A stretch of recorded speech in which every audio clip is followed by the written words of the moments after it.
இந்த வருஷத்தின் வாக்குத்தத்தத்துக்கு நேராக நம்முடைய வேதத்தை திருப்பிக் கொள்வோமாக.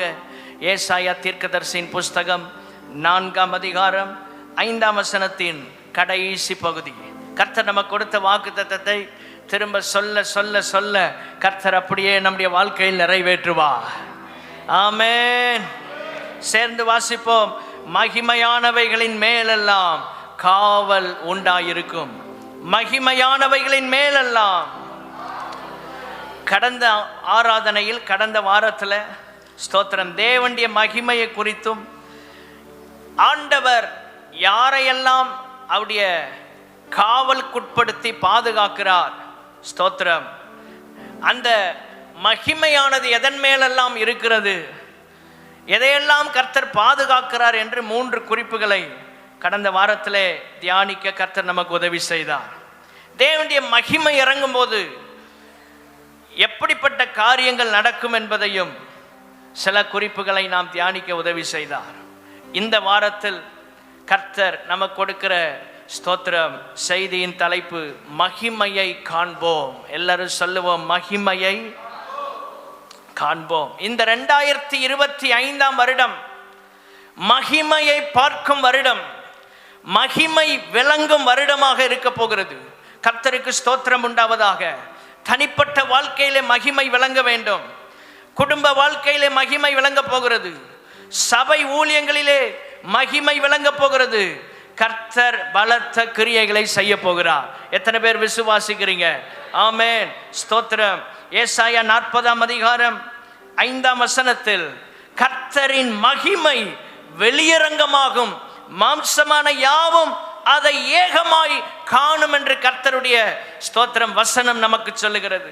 இந்த வருஷத்திலே ஆண்டவர் அவருடைய மகிமையை நமக்கு வெளியரங்கமாக காட்டப் போகிறார். ஸ்தோத்திரம். அதை நம்முடைய கண்கள் காணத்தக்கதாக கர்த்தர் உதவி செய்வாராக. மகிமையை விளங்க பண்ணுகிற ஆண்டவருக்கு கரங்களை உயர்த்தி அல்லேலூயா என்று நாம் ஸ்தோத்திரங்களை செலுத்துவோமாக.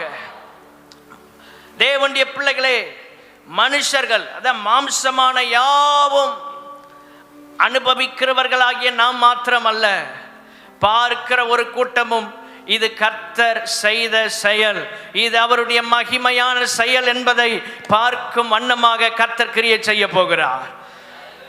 அல்லேலூயா.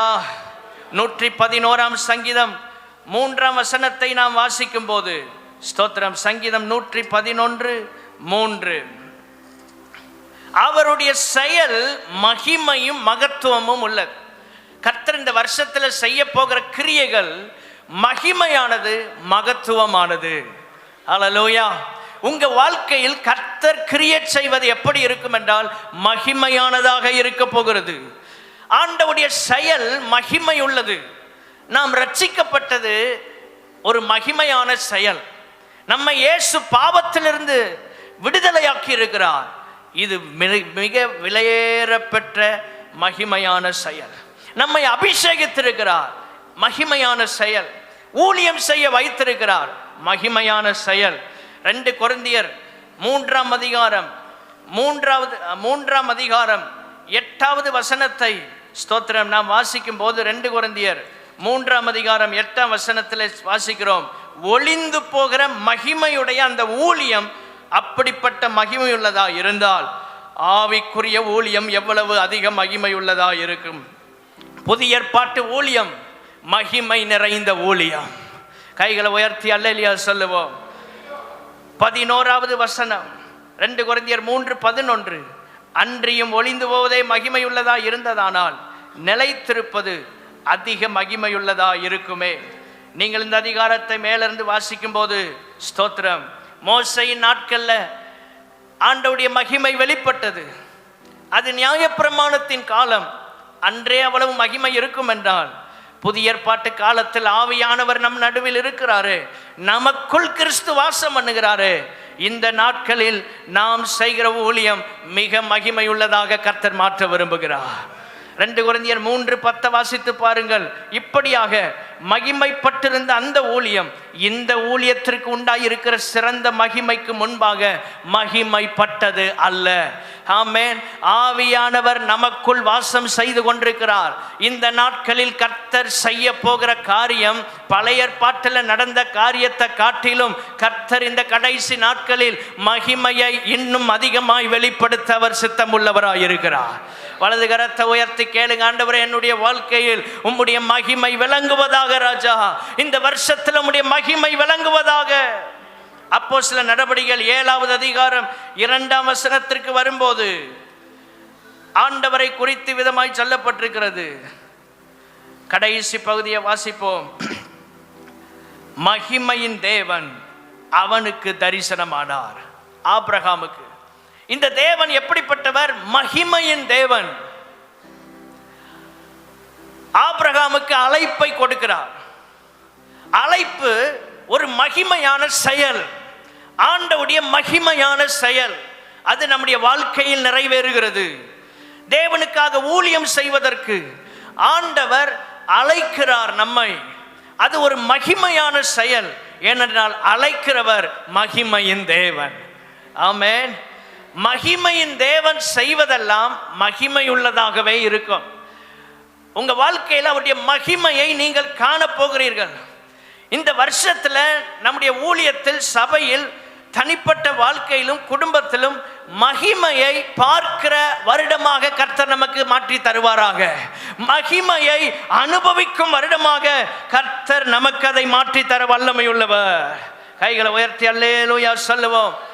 ஆண்டவர் செய்கிற கிரியைகளினால் அவருடைய மகிமை நம்மில் வெளிப்படுகிறது. ஸ்தோத்திரம். ஒன்று, அவர் செய்கிற கிரியைகளினால் மகிமை நம்மில் வெளிப்படுகிறது. இரண்டாவதாக நம் மூலமாக வெளிப்படுகிறது. 2 காரியங்களை எழுதி கொள்ளுங்கள். ஒன்று, ஆண்டவருடைய மகிமை நம்மில் வெளிப்படுகிறது. ஸ்தோத்திரம். மோசேயின் வாழ்க்கையில தேவனுடைய மகிமை வெளிப்பட்டது. இரண்டாவது, நம் மூலமாக தேவனுடைய மகிமை வெளிப்படும். 10 வாதைகளும் எகிப்தை கலங்கடித்தது. ஸ்தோத்திரம். செங்கடலை மோசேயின் மூலமாக கர்த்தர் 2ஆக பிளக்கிறார். அவன் மூலமாக செய்த மகிமையான செயல். அவனில் மகிமையானதை செய்த ஆண்டவர் அவன் மூலமாக மகிமையானதை செய்கிறார். கைகளை உயர்த்தி சொல்லுங்க. ஆண்டவரே, என்னில் மகிமையானதை செய்வீராக, என் மூலமாக மகிமையானவைகளை செய்வீராக. வலது கரத்தை உயர்த்தி கேளுங்க. கர்த்தர் அப்படியே செய்வார். எல்லாரும் இணைந்து கொள்ளுங்கள்.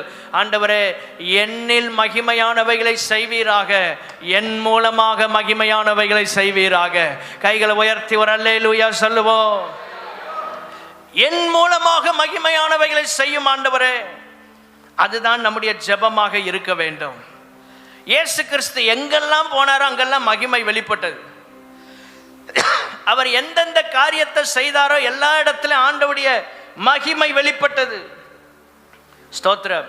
யோவான் எழுதின சுவிசேஷம் 9ஆம் அதிகாரம் 1-3 வசனங்களை குறித்து கொள்ளுங்கள். அங்கே சீஷர்கள் அந்த பிறவி குருடனுடைய காரியத்தை குறித்து இயேசுவினிடத்தில் கேட்கிறார்கள்.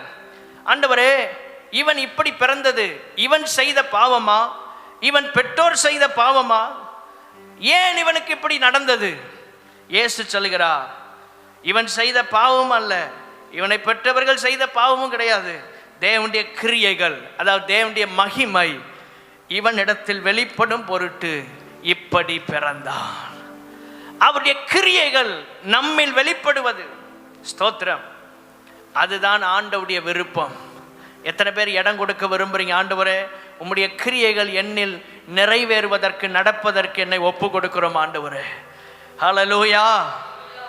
யோவான் சுவிசேஷம் 2ஆம் அதிகாரம் 11ஆம் வசனத்தில் வாசிக்கும் போது, இயேசு கலிலேயா என்கிற ஊரிலே, கானா ஊரில் முதலாவது அற்புதத்தை செய்து, வசனம் சொல்கிறது, தம்முடைய மகிமையை வெளிப்படுத்தினார். எல்லாரும் சொல்லுங்க, தம்முடைய மகிமையை. அப்போ கர்த்தர் அற்புதம் செய்கிறார் என்றால் அவருடைய மகிமைக்காகவே அதை செய்கிறார். உங்க வாழ்க்கையில் கர்த்தர் அற்புதங்களை செய்யும் போது அவர் நம்மில் மகிமைப்படுகிறார். நாம் ஜெபிக்கும் போது மற்றவர்களுக்கு அற்புதம் நடந்துச்சுன்னா நம் மூலமாக மகிமைப்படுகிறார். ஹல்லேலூயா. ஆண்டவர் அற்புதம் செய்வது எதற்காகவென்றால் அவருடைய நாமத்தை மகிமைப்படுத்துவதற்காக. உங்க வாழ்க்கையில் ஒரு அற்புதம் நடக்கிறது, தேவை சந்திக்கப்படுகிறது, பல வருடங்களாக போராடி கொண்டிருக்கிற காரியங்களில் விடுதலை வருகிறது என்றால் அவருடைய மகிமையை வெளிப்படுத்துவதற்காக. அல்லேலூயா சொல்லுவோம். ஆண்டவர் சமூகத்துக்கு வந்து நன்றி செலுத்தணும். அற்புதங்கள் நடந்தவுடன் சாட்சிகளை எழுதி கொடுக்கணும். தேவ சமூகத்தில் பொருத்தனை காணிக்கைகளை செலுத்தணும், ஸ்தோத்திர காணிக்கைகளை செலுத்தணும். கர்த்தர் இதுவரை செய்யாத காரியங்களை நம்முடைய வாழ்க்கையில் செய்யும் போது நாம் நம்முடைய வாழ்க்கையில் கர்த்தரை மகிமைப்படுத்துவது நமக்கு அவசியம். ஆமென். அதை செய்யும் போது கர்த்தர் நம்மை ஆசீர்வதிக்கிறார். கர்த்தருக்கு ஸ்தோத்திரம் உண்டாவதாக. தம்முடைய மகிமையை, அவருடைய மகிமையை அவர் வெளிப்படுத்தினார். யோவான் 2:10 வாசிக்கும் போது முந்தின ரசத்தை காட்டிலும் பிந்தின ரசம் சுவையுள்ளதா இருந்தது என்று. ஸ்தோத்திரம். நாம் அங்கே வாசிக்கிறோம். தேவனுடைய பிள்ளைகளே, கர்த்தர் மகிமையை வெளிப்படுத்தும் போது நம்முடைய வாழ்க்கையின் முந்தின நிலைமையை காட்டிலும் பிந்தின நிலைமை ஆசீர்வாதமாக இருக்கும். ஆமே. ஸ்தோத்திரம். நீங்க இருக்கிற நிலையில இருக்க மாட்டீங்க. இத்தனை வருஷம் கர்த்தரை சேவித்ததை காட்டிலும் இந்த வருஷத்துல ஆண்டவர் உங்களை இன்னும் ஆசீர்வதித்து மேன்மைப்படுத்துவார். ஏனென்றால் இது மகிமை விளங்கும் ஆண்டு. கர்த்தருக்கு ஸ்தோத்திரம் உண்டாவதாக. நல்ல ரசத்தை கர்த்தர் வைத்திருக்கிறார், பத்திரப்படுத்தி வைத்திருக்கிறார். ஸ்தோத்திரம். மகிமை விளங்குவதற்காக. இதுவரை நீங்கள் பார்த்ததை விட இனி கர்த்தர் செய்ய போகிற கிரியைகளை நீங்கள் பார்த்து ஆச்சரியப்பட போகிறீர்கள். அவருடைய மகிமையை கர்த்தர் வெளியரங்கமாக வெளிப்படுத்த போகிறார். அநேக இடங்களில் இயேசு தம்முடைய வல்லமையை வெளியரங்கமாக்கினார். ஸ்தோத்திரம். அற்புதங்கள் செய்த பெரும்பான்மையான பப்ளிக் பிளேஸ்ல எல்லாம் பார்க்கும்போது வெளியரங்கமாக அற்புதங்கள் நடைபெற்றது. பாடையில வாலிபனை கொண்டு வர்றாங்க. ஸ்தோத்திரம். பாடையை தொட்டு எழுப்புறார் உயிரோட. நூற்றுக்கணக்கான ஜனங்கள் கூடியிருக்கிற லாசருவின் கல்லறைக்கு முன்பாக பப்ளிக் பிளேஸ்ல அற்புதம் நடக்குது. மகிமை வெளியரங்கமாகிறது. ஸ்தோத்திரம். ஒரு சின்ன ஜெபத்தை செய்ய வலது கரத்தை உயர்த்தி இந்த வருஷத்துல எங்க வாழ்க்கையில உங்க மகிமையை வெளியரங்கமாக்குவீராக ஆண்டவரே. அப்படிப்பட்ட கிரியைகளை செய்யும்படியாய் நாங்கள் ஜெபிக்கிறோம். அல்லேலூயா. அதான் ஏசாயா 40ஆம் அதிகாரத்தில் நம்ம வாசித்தோம். கர்த்தருடைய மகிமை வெளியரங்கமாகும், மாம்சமான யாவருடைய கண்களும் அதை காணும் என்று பைபிள் சொல்லுகிறது. ஹல்லேலூயா. ஆண்டவர் அப்படிப்பட்ட கிரியைகளை செய்ய போகிறார். ஸ்தோத்திரம். இயேசு ரொம்ப காலம் உயிரோட இல்லை, 33 வருஷம்தான் உயிர் வாழ்ந்தார். 3 வருஷம்தான் ஊழியம் செய்தார். யூத கலாச்சாரத்தின்படி 30 வயதுல ஒருவன் வீட்டை விட்டு வெளியேறலாம். அதான் யூத கலாச்சாரம். ஸ்தோத்திரம். அவங்க கல்ச்சர், அவங்க சட்டம். 30 வயது கீழே யாரும் வீட்டை விட்டு ஒரு ஆண் வெளியே போக முடியாது. வெளியே போக முடியாதுன்னா வீட்டை விட்டு வெளியே வர முடியாது, சுதந்திரமா வர முடியாது. ஸ்தோத்திரம். 40 வயதுல தான் திருமணம். இயேசு அந்த வயசுக்கே வரல. ஸ்தோத்திரம். 33 வருஷத்துல அவர் ஊழியத்தை முடிச்சிட்டார். 3 வருஷத்துல ஊழியம் நிறைவாகி அவர் பரலோகத்துக்கு போயிட்டார். அல்லேலூயா. அப்போ 3 வருஷம் சொற்ப காலத்துல, குறுகிய நாட்களில் ஆண்டவர் தம்முடைய வல்லமையை வெளியரங்கமாக செய்தார். ஆமென். தம்முடைய மகிமையை கர்த்தர் வெளியரங்கமாக்கினார். தேவனுடைய பிள்ளைகளே, எஞ்சிய வாழ்நாட்கள் எவ்வளவு காலம் இன்னும் நமக்கு இருக்குன்னு நமக்கு தெரியாது. ஒரு தீர்மானம் எடுங்க. ஆண்டவரே, என் வாழ்க்கையில் எஞ்சிய நாட்கள்ல உம்முடைய மகிமையை என்னில் கர்த்தர் வெளியரங்கமாக்குவீராக. என் மூலமாக கர்த்தர் உம்முடைய மகிமையை வெளிப்படுத்துவீராக. ஆண்டவரே, கைகளை உயர்த்தி அல்லேலூயா சொல்லுவோம். மகிமை இறங்கும் போது எல்லாம் சாதாரணமா நடக்கும். ஸ்ட்ரகிள் பண்ண வேண்டியதே இல்லை, போராட வேண்டிய அவசியமே இல்லை. எல்லாம் குயிக்கா நடந்துட்டே இருக்கும். அதான் மகிமை விளங்குகிற அனுபவம். ஸ்தோத்திரம். மகிமை இறங்கினா போதும், ஈஸியா ஆண்டவருடைய வேலை முடியும். ஸ்தோத்திரம். மகிமைக்காக வாஞ்சிக்க வேண்டும். ஒவ்வொரு நாளும் தேவ சமூகத்தில் மகிமை அனுபவிக்க ஜெபம் பண்ணுங்க. உங்க வாழ்க்கையில் இந்த வருஷத்துல இதுவரை பார்த்திராத நிலையில் கர்த்தர் அடுத்த நிலைமைக்கு உங்களை கொண்டு செல்ல விரும்புகிறார். ஆகாய் தீர்க்கதரிசியின் புஸ்தகம் 2ஆம் அதிகாரம் 9ஆம் வசனத்தில், முந்தின ஆலயத்தின் மகிமையை பார்க்கிலும் இந்த பிந்தின ஆலயத்தின் மகிமை பெரிதாயிருக்கும் என்று சேனைகளின் கர்த்தர் சொல்லுகிறார். கைகளை உயர்த்தி அல்லேலூயா சொல்லுவோம். ஹல்லேலூயா. மகிமை விளங்கும் போது 9ஆம் வசனத்தின் கடைசி பகுதியில் சொல்லப்பட்டிருக்கு, இவ்விடத்தில் சமாதானத்தை கட்டளையிடுவேன். ஆண்டவருடைய மகிமை இறங்கும் போது சமாதானம் உண்டாகிறது. உங்க வீட்டில் கர்த்தருடைய மகிமை விளங்குனா சமாதானத்தை பார்ப்பீர்கள். குடும்ப வாழ்க்கையில சமாதானம், கணவன் மனைவிக்கு இடையில சமாதானம்.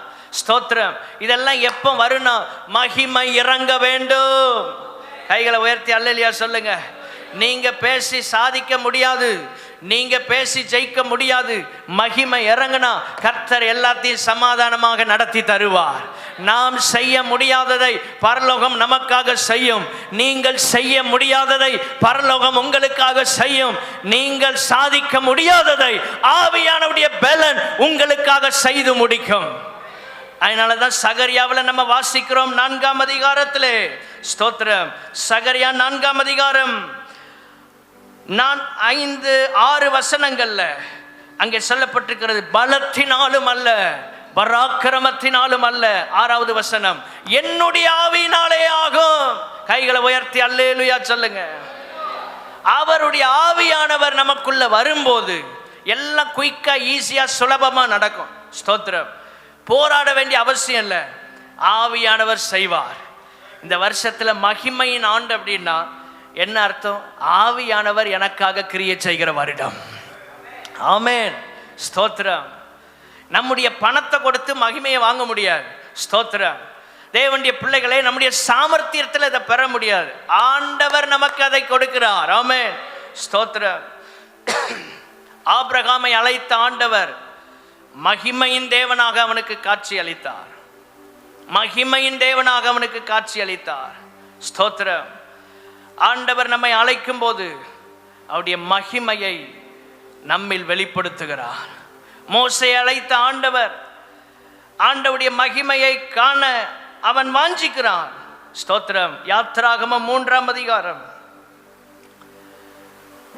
3ஆம் வசனத்தில், முச்செடி எரிகிறது, தீ பிடிச்சு எரியுது, ஆனா வெந்து போகல. அற்புத காட்சி. பழைய ஏற்பாட்டு நாட்களில் அக்கினியின் மூலமாக தம்முடைய வல்லமையை மகிமையை ஆண்டவர் வெளிப்படுத்தினார். நிறைய இடங்கள்ல வாசிக்கிறோம் வேதத்துல. ஸ்தோத்திரம். மோசே மலைக்கு சென்ற போது தேவனுடைய மகிமை வெளிப்பட்டது. 6 நாட்கள் அவன் மேலேயே போக முடியல. ஸ்தோத்திரம். 7ஆம் நாள்ல தான் அவன் மலையில ஏறி போறான். தேவனுடைய பிள்ளைகளே, நம்முடைய ஆண்டவருடைய மகிமை எவ்வளவு பெரியது என்று பாருங்க. யாத்திராகமம் 24ஆம் அதிகாரம் 16வது வசனம், கர்த்தருடைய மகிமை சீனாய் மலையின் மேல் தங்கி இருந்தது. மேகம் 6 நாள் அதை மூடி இருந்தது. ஸ்தோத்திரம். அப்படி மேகம் தான் தெரியுது. ஆண்டவருடைய மகிமை வித்தியாசமான நிலைகளில் காட்சி அளிக்கிறது. ஸ்தோத்திரம். மேகம் மலையை மூடுது. அங்கே 16ஆம் வசனத்தை பாருங்க. 6 நாள் அதை மூடி இருந்து 7ஆம் நாள் தான் கர்த்தர் மோசே கூப்பிடுறாரு மேலே வான்னு. 6 நாள் வெயிட் பண்றான். தேவனுடைய பிள்ளைகளே, அவ்வளவு பெரிய மகிமை. ஸ்தோத்திரம். அதுக்குள்ள இவனால போக முடியல. 6 நாள் அப்படியே மேகம் சூழ்ந்திருக்கு. 6 நாள் காத்திருக்கிறான் மலையில. நம்ம எவ்வளவு நேரம் ஆண்டவர் சமூகத்தில் காத்திருக்கிறோம் மகிமை அனுபவிப்பதற்கு. தேவனுடைய பிள்ளைகளே, மோசே 7வது நாள் மலையில ஆண்டவர் கூப்பிடுறார், ஏறி போறான். அங்க 18ஆம் வசனம் சொல்லுகிறது, மோசே மேகத்தின் நடுவிலே பிரவேசித்து மலையின் மேல் ஏறி இரவும் பகலும் 40 நாள் மலையில் இருந்தான். ஃபாஸ்டிங் நடக்கங்க, புசிக்கல குடிக்கல. 40 நாள் மகிமையில் இருக்கிறான். நீங்க உபவாசம் இருந்தீங்கன்னா மகிமையில் இருக்கும்படியா இருக்கணும். ஸ்தோத்திரம். மகிமையை அனுபவிக்கணும். அதான் ஃபாஸ்டிங் பிரேயர். உபவாச ஜெபம் சனிக்கிழமைனாலே மகிமை மூடுதுன்னு அர்த்தம். சனிக்கிழமை நீங்கள் எல்லாரும் ஓடி வரணும், குடும்பம் குடும்பமாக வந்துருங்க, மகிமையை அனுபவிக்க முடியும். கைகளை உயர்த்தி அல்லேலூயா சொல்லலாமா? ஸ்தோத்திரம். ஃபாஸ்டிங் இருந்துட்டு வேலை செய்யக்கூடாது. உபவாசம் இருக்கிறோன்னு அன்னைக்கு கர்த்தரோட தான் இருக்கணும், அதுக்கு பேர் தான் உபவாசம். சிலர் சாப்பிடாம இருந்துட்டு வேலை செஞ்சிட்டு இருப்பாங்க, அதுக்கு பேர் விரதம். ஸ்தோத்திரம். பைபிள் என்ன சொல்லுகிறது என்றால், உபவாசம் என்றால் கர்த்தரோட வாசம் பண்ணணும். எல்லாத்தையும் வெறுத்து அன்றைக்கு முழுவதும் எவ்வளவு நேரம் ஃபாஸ்டிங் என்று தீர்மானம் பண்ணுறீங்களோ, ஆவியானவர் உணர்த்துறாரோ அது முழுசும் கர்த்தரோட இருக்கணும், ஊழியத்தில் இருக்கணும், ஜெபத்தில் இருக்கணும். கைகளை உயர்த்தி அல்லேலூயா சொல்லுவோம். சாப்பிடாம இருந்தால் ஃபாஸ்டிங் இல்லை. சில நேரம் சாப்பாடு சாப்பிட முடியாமலும் ஃபாஸ்டிங் இருக்கும். அப்படி அல்ல, உபவாசம் என்றால் கர்த்தரோடு இருப்பது. ஸ்தோத்திரம். அப்போ நீங்கள் வெறுமனே சாப்பிடாம மட்டும் இருந்து ஜெபம் பண்ணலைன்னா பலவீனப்பட்டுருவீங்க, உங்கள் சரீரம் பாதிக்கப்படும். ஃபாஸ்டிங் இருக்க முடியல பாஸ்டர், வேலை இருக்குது அப்படின்னா அதுக்காக ஒரு நேரத்தை ஒதுக்கி அப்படி இருந்து பாருங்க. ஸ்தோத்திரம். ஆலயத்துக்கு ஞாயிற்றுக்கிழமை ஃபாஸ்டிங்கோட வரோம் நிறைய பேர். கர்த்தருக்கு ஸ்தோத்திரம். ஏன்னா ஆண்டவர் பிரசன்னத்தில் இருக்கணும், இது ஒரு ஆசீர்வாதம். ஆமென். ஃபாஸ்டிங் இருந்துட்டு உலக பிரசன்னத்துக்குள்ளே போனோன்னா சரீரமும் பலவீனப்படும், ஃபாஸ்டிங் இருந்த நோக்கமும் நிறைவேறாது.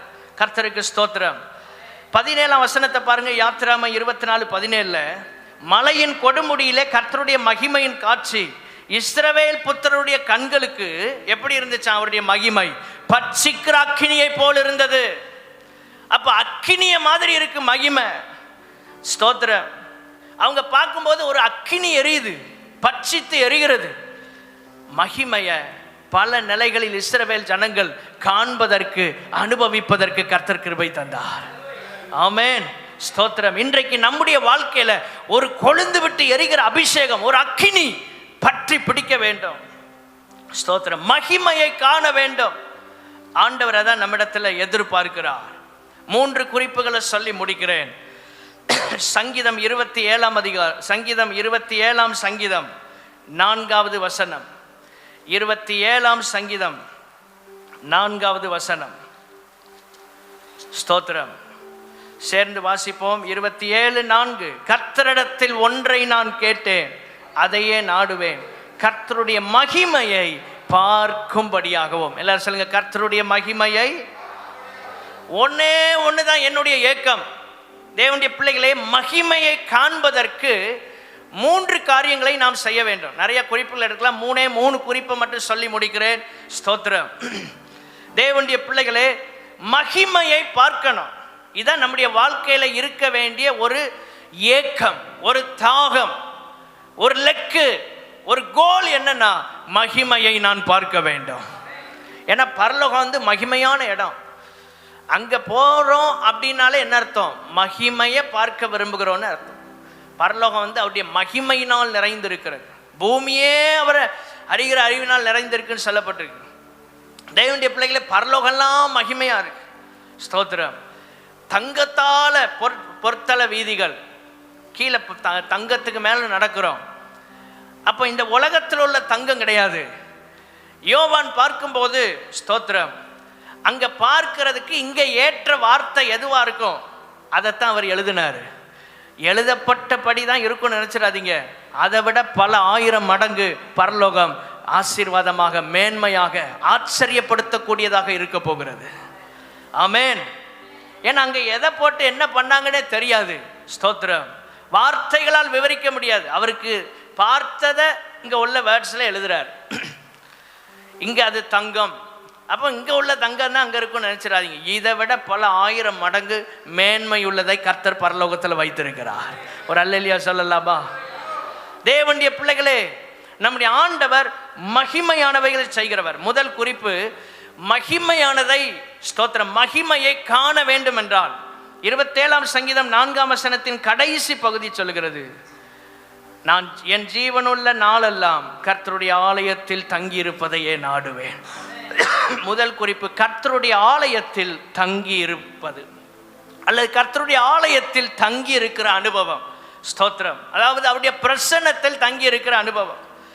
தாவீதினுடைய ஒரே ஏக்கம், ஒரே ஆசை, மகிமையை பார்க்கணும். ஆமென். எத்தனை பேர் விரும்புறீங்க?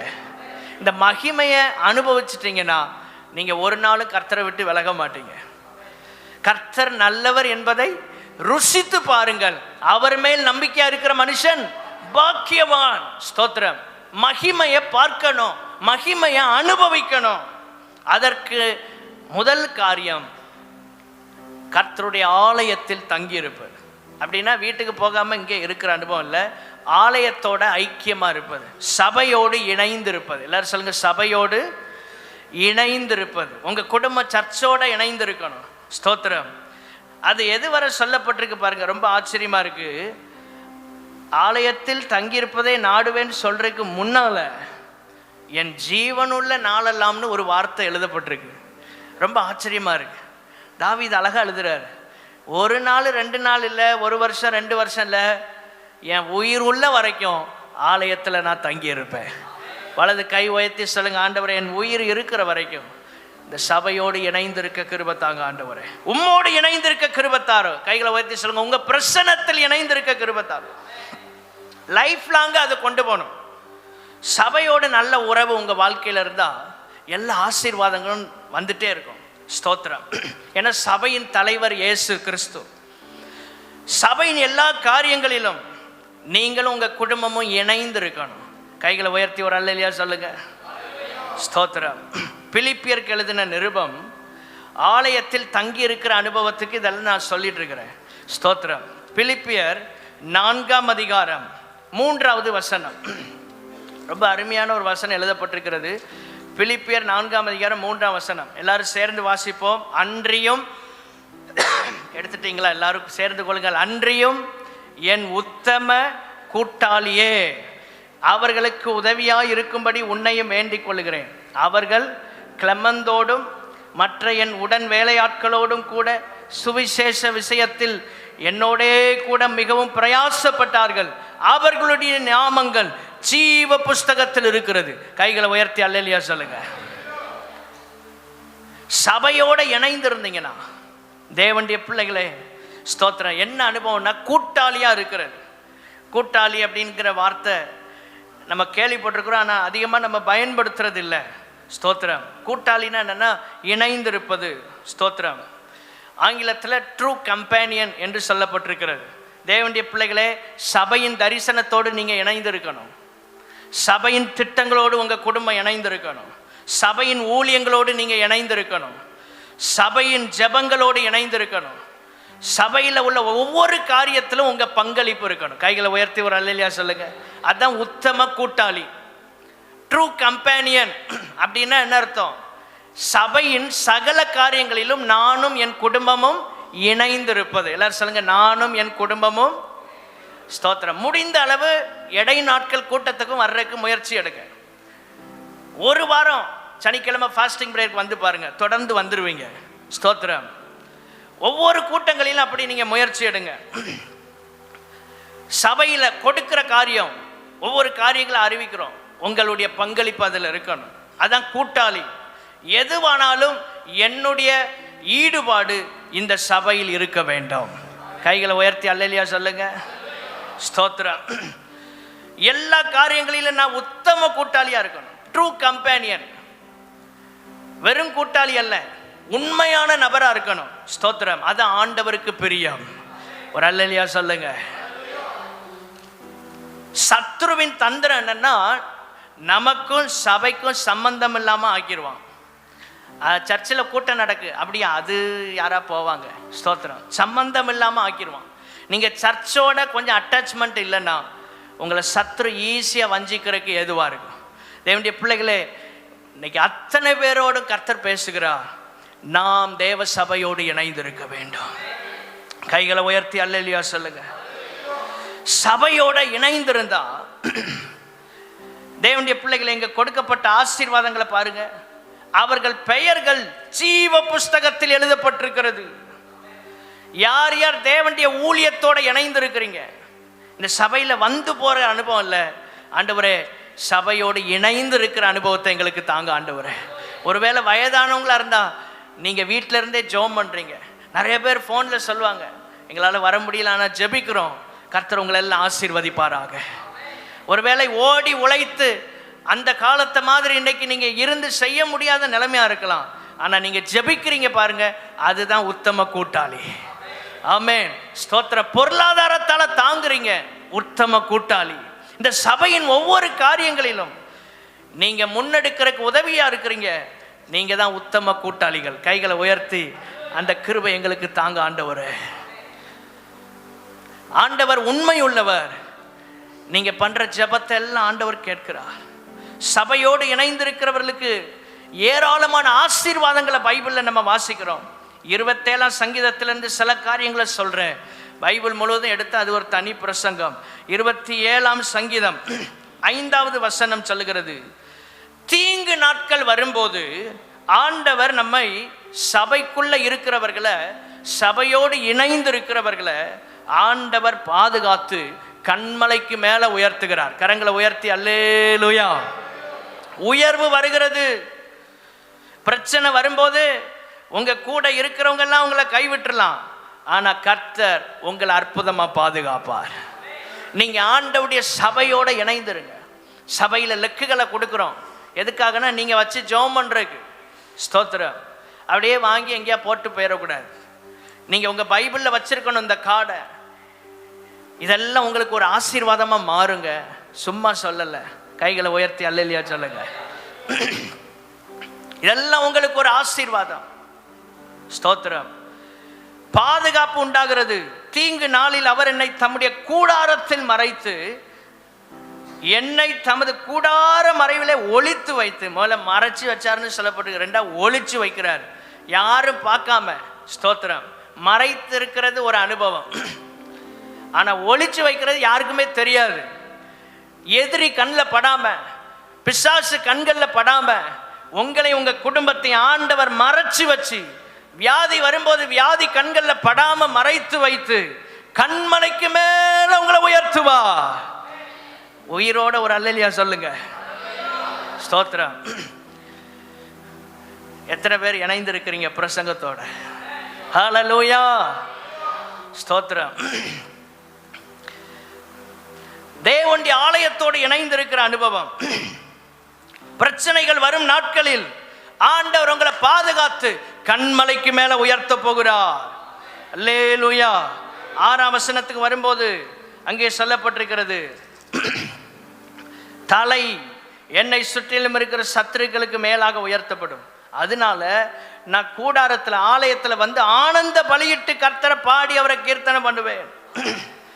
தேவனுடைய சபையோடு ஊழியத்தோடு இணைந்திருக்கிறவர்களுக்கு கிடைக்கிற ஆசீர்வாதம் என்ன? கர்த்தரை ஆராதிக்கிற பாக்கியம். நல்ல விடுதலையோட ஆராதிப்பீங்க. வர்ஷிப் நேரம் கண்ணை திறந்து வச்சுட்டு அப்படி இல்லை, கண்ணை மூடி, ஒருவேளை உங்கள் பலவீனமாக இருந்தால் உட்கார்ந்தாவது ஆராதிப்பீங்க. கர்த்தருக்கு ஸ்தோத்திரம். ஆராதனை ரொம்ப முக்கியம். அந்த நாட்களில் முழங்காலில் ஆராதிச்சிருப்பீங்க. ரொம்ப நேரம் முழங்கால் இப்போ போட முடியாது, வயதாகும்போது பலவீனங்களும் வரத்தான் செய்கிறது. அப்போ உட்கார்ந்து நீங்கள் ஆராதிக்கிறீங்க. சிலர் கொஞ்ச நேரமாவது நிற்போன்னு ஒரு 5 நிமிஷமாவது எழும்புவாங்க. கர்த்தர் இதையெல்லாம் பார்த்து உங்களை ஆசீர்வதிக்கிறார். ஆமென். ஸ்தோத்திரம். பாடுகிறோம், கர்த்தரை உயர்த்துகிறோம். ஸ்தோத்திரம். 12ஆம் வசனம், சத்துருக்களின் இஷ்டத்துக்கு நம்மளை ஆண்டவர் ஒப்பு கொடுக்க மாட்டாராம். தேவனுடைய பிள்ளைகளே, அடுத்த ஆசீர்வாதம் என்னன்னா, பிறருடைய இஷ்டத்துக்கு உங்களை விட்டு கொடுக்க மாட்டார். மற்றவங்க என்ன நினைக்கிறாங்களோ அதை உங்க வாழ்க்கையில் ஆண்டவர் செய்ய மாட்டார். அவங்க இழுப்புக்கு நீங்க போக மாட்டீங்க. உங்களை கர்த்தர் வித்தியாசமா பயன்படுத்துவார். 13வது வசனம், தேவனுடைய சபையோடு இணைந்திருந்தா, ஆலயத்தில் தங்கி இருக்கிற அனுபவம் என்றால் உங்களுக்கு கிடைக்கிற ஆசீர்வாதத்தை பாருங்க. நன்மையை கர்த்தர் காண பண்ணுவார். என்ன வரும்? சத்தமா சொல்லுங்க. இதுவரை வராத நன்மை எல்லாம் வரணும்னா சர்ச்சோட இணைஞ்சிருக்கணும். ஒரு அல்லேலூயா சொல்லுங்க. சபையோடு ஐக்கியமா இருக்கணும். அல்லேலூயா. அதுதான் உங்களுக்கு ஆசீர்வாதம். அதுதான் உங்களுக்கு நன்மை.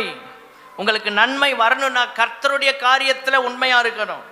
தேவ சபை காரியங்கள்ல ஸ்தோத்திரம், நாம் உத்தம கூட்டாளியா இருக்கணும். கர்த்தர் அவர்கள் பெயரை ஜீவ புஸ்தகத்தில் எழுதுறாரு. கூட்டாளியா இருக்கிறவங்க பேரெல்லாம் வராது. ஸ்தோத்திரம். உத்தம கூட்டாளியா இருந்தா ஜீவ புஸ்தகத்துல பெயர் வரும். ஆமென்.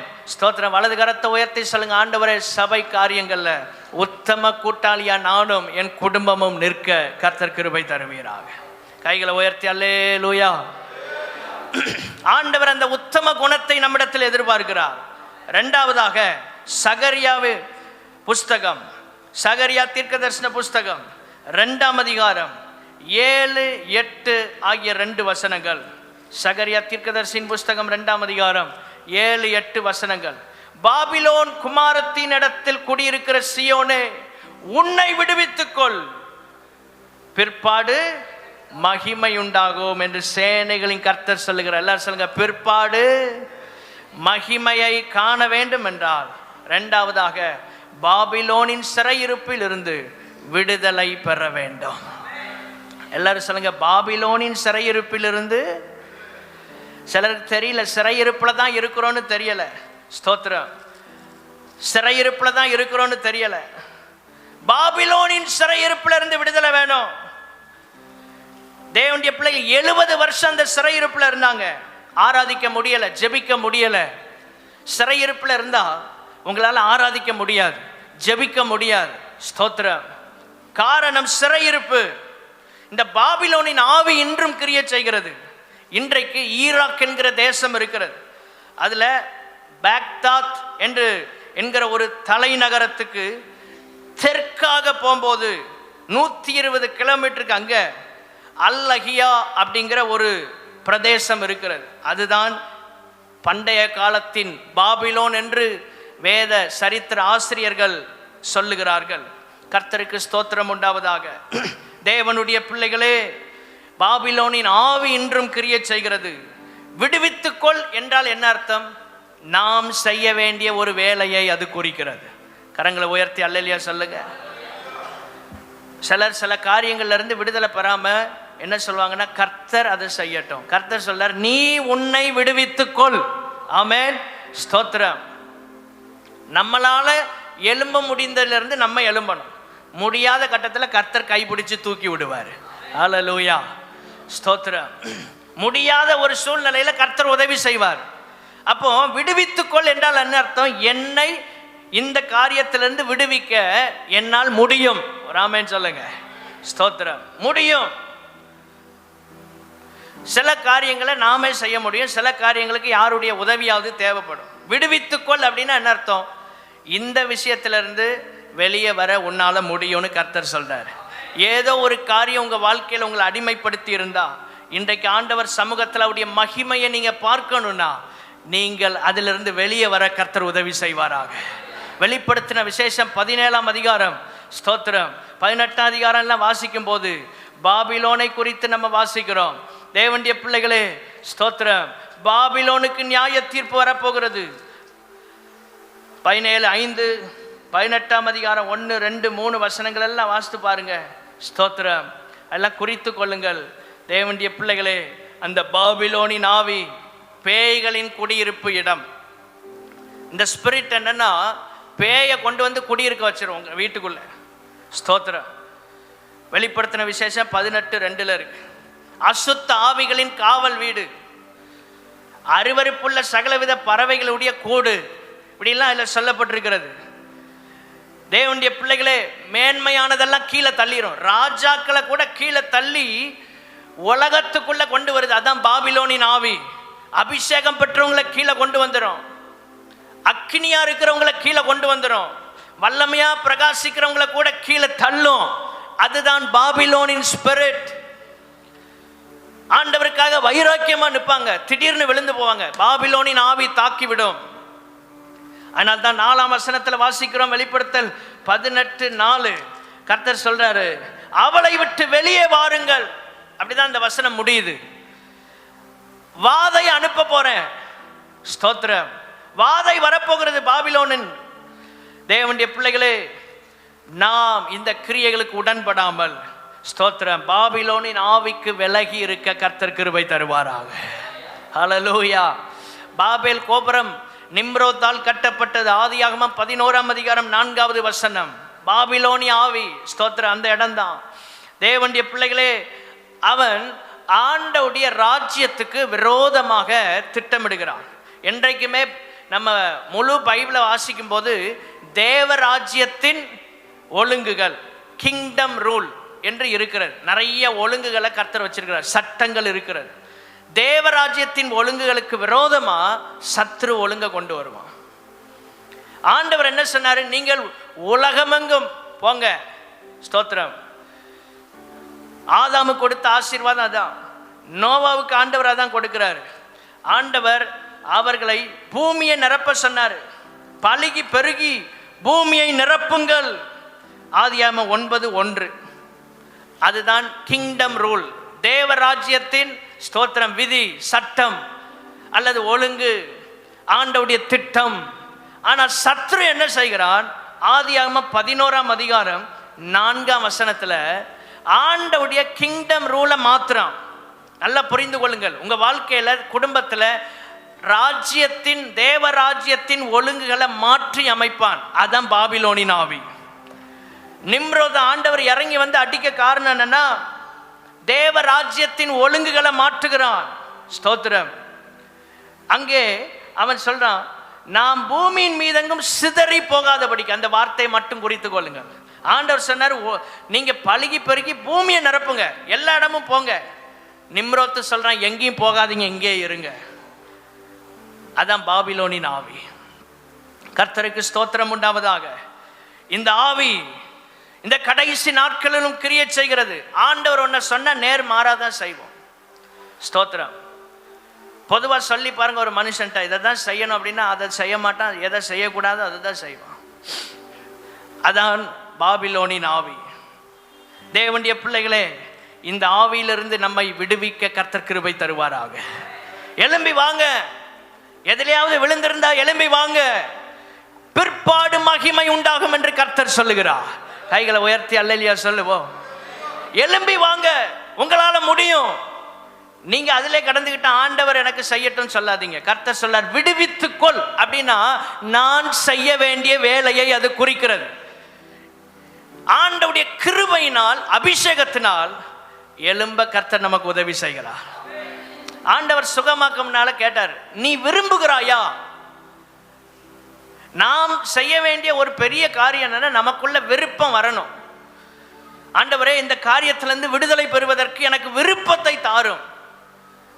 அந்த விருப்பம் இருந்தாலே கர்த்தர் நம்மளை தூக்கி எடுத்துருவார். சிலருக்கு விருப்பமே இல்லை. ஸ்தோத்திரம். விருப்பம் வர்றதுக்கே ஒரு ஜெப கூட்டம் நடத்தணும். இதில் இருந்து விடுதலை பெறதுக்கு ஒரு விருப்பத்தை கொடுங்க. குடி வெறியிலிருந்து விடுதலை ஆகணும், ஆண்டவரே ஒரு விருப்பத்தை தார். அதுக்கே 10 வருஷம் போயிடும். விருப்பம் வரணும்.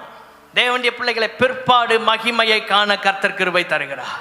விடுதலை பெற வேண்டிய காரியங்கள்ல விடுதலை பெறுங்க. ஏதாவது பாவ கட்டளை இருந்தா ஸ்தோத்திரம், இன்றைக்கு நீங்கள் உங்களை விடுவித்துக் கொள்ளுங்கள். கர்த்தர் உங்க மேல மகிமையை உதிக்க பண்ணுவார். 3வது குறிப்பு, 1 பேதுரு 5:10. ஸ்தோத்திரம். 1 பேதுரு 5:10. 1 பேதுரு 5:10. கிறிஸ்து இயேசுவுக்குள் நம்மை தமது நித்திய மகிமைக்கு அழைத்தவராய் இருக்கிற சகல கிருபையும் பொருந்திய தேவன் தாமே கொஞ்ச கால பாட அனுபவிக்கிற உங்களை சீர்படுத்தி, ஸ்திரப்படுத்தி, பலப்படுத்தி நிலைநிறுத்துவாராக. கைகளை உயர்த்தி அல்லேலூயா சொல்லுங்க. 3வது மகிமை, ஸ்தோத்திரம், நித்திய மகிமை. நம்மை அழைத்த தேவன் மகிமையுள்ளவர். நித்திய மகிமைக்காக அழைத்திருக்கிறார். நம்ம வாழ்க்கையில நித்திய மகிமையை பார்க்கணும்னா ஸ்தோத்திரம், 3வது குறிப்பு, கர்த்தருக்குள் நிலை நிற்க வேண்டும். எல்லாரும் சொல்லுங்க, கர்த்தருக்குள். சத்தமா சொல்லுங்க. ஸ்தோத்திரம். ஏன் சர்ச்சுக்கு வரல? இல்லை, நாங்கள் ஆண்டவரை உறுதியாக பிடிச்சிருக்கோம் பாங்க. ஆண்டவரை உறுதியாக பிடிச்சிருக்கிறீங்கன்னா நீங்கள் சர்ச்சுக்கு கண்டிப்பாக வருவீங்க. ஸ்தோத்திரம். சிலர் வித்தியாசமாக பதில் சொல்லுவாங்க. நமக்கே பைபிளே குழம்பிடும். ஸ்தோத்திரம். எனக்கு சர்ச்சுக்கு வர பிடிக்கல, ஆனால் ஏசப்பாவை ரொம்ப நேசிக்கிறேன் பாஸ்டர். ஏசப்பாவை நேசிக்கிறேங்கிறத எங்கே காட்டணும்?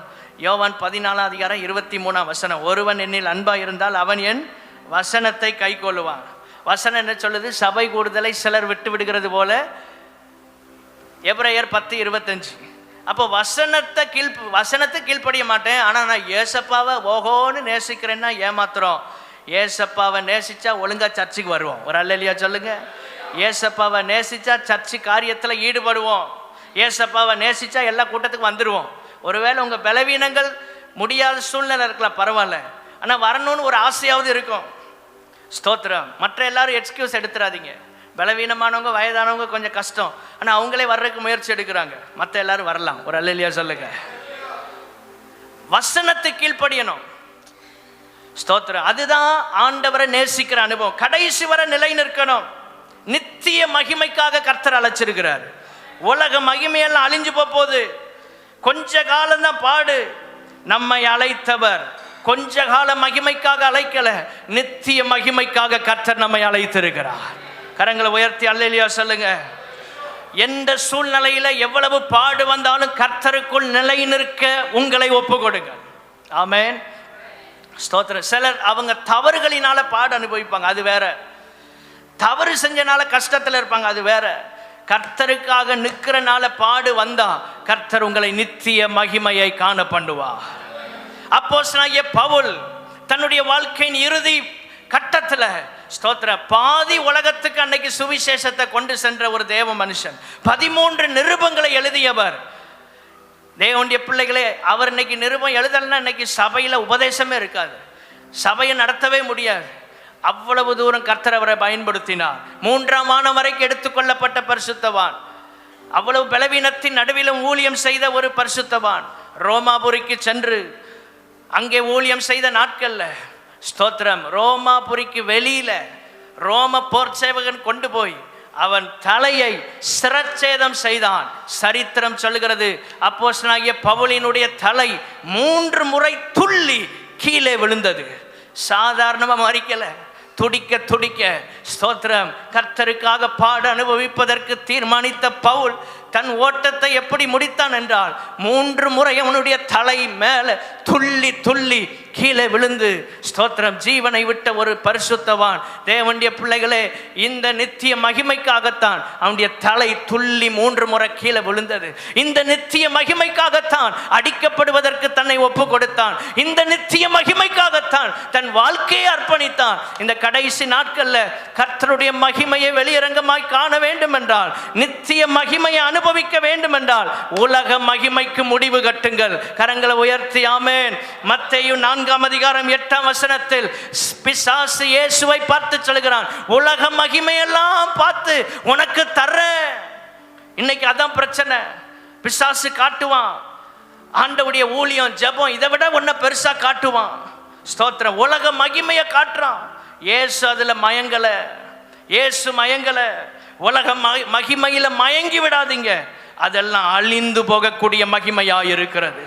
ஏசாயா தீர்க்கதரிசியின் புஸ்தகம் 40ஆம் அதிகாரம் 6ஆம் வசனத்தை வாசித்து பாருங்கள். உலக மகிமை எப்படிப்பட்டது என்பது அங்கே நமக்கு சொல்லப்பட்டிருக்கிறது. உலக மேன்மைகள் எப்படிப்பட்டது. மகிமை என்று சொல்லும் போது மேன்மையை குறிக்கிறது, உயர்வை குறிக்கிறது.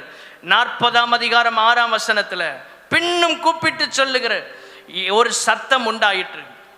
எண்ணத்தை கூப்பிட்டு சொல்வேன் என்றேன். அதற்கு மாம்சமெல்லாம் புல்லை போலவும், மனுஷன் எல்லாம் எப்படி ஒரு புல்ல மாதிரி மாறிடுவான். அதன் மேன்மை எல்லாம் வெளியின் பூவை போலவும் இருக்கிறது. அது மேன்மை என்றால் மகிமை. ஸ்தோத்திரம். உலக மகிமை, மனுஷனுடைய மகிமை. ஸ்தோத்திரம்.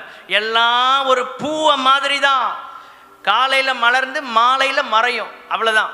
மனுஷனுக்கு இருக்கிற மகிமை, உலகத்தின் மகிமை எல்லாம் மறைந்து போகக்கூடியது, அழிந்து போகக்கூடியது. நித்திய மகிமையை கர்த்தர் நமக்காக வைத்திருக்கிறார். இருக்கிற இடத்தில் எழுந்து நின்று கர்த்தரை நோக்கி பார்ப்போமாக.